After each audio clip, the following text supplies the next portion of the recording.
når jeg er meget pessimistisk, så føler jeg, at al kommunikation er håbløs mellem mere end to mennesker. Og at mennesker ikke har noget særligt til fælles. At menneskene er flere forskelle end fællespunkter. At de er mere forskellige end ens.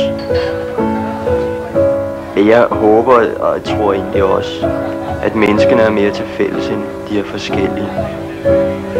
Og det fællesskab ligger ikke bare i de ydre fælles betingelser. Det ligger også i underbevidstheden.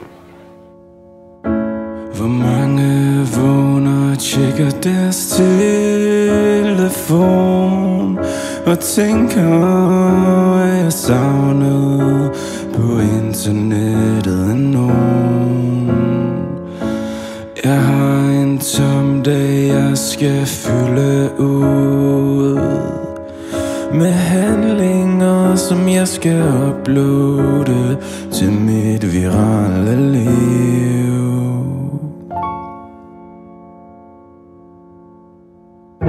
Før aftenen kommer, er jeg skæv og angst, og til fortrydelse vil jeg ty. Helt alene i min internetsky.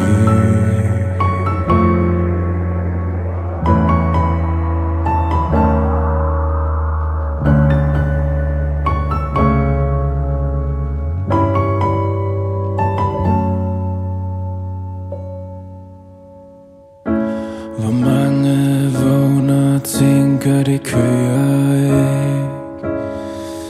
Jeg er bange og begynder så at spille pæk. Om lidt er jeg indsmurt i sæd, og min serotonin vil dale ned. Er det nu, jeg går viralt? Visker jeg mildt? Kan jeg få det liv tilbage, og bag min skærm har spildt?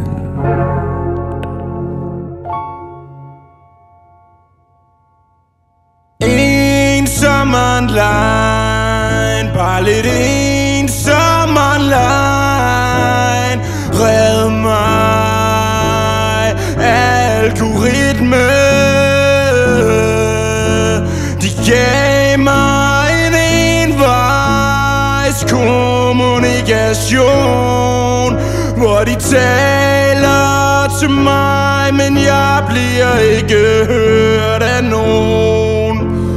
Valgfri underholdning, der holder mig under, og 8 timers daglig skærmtid.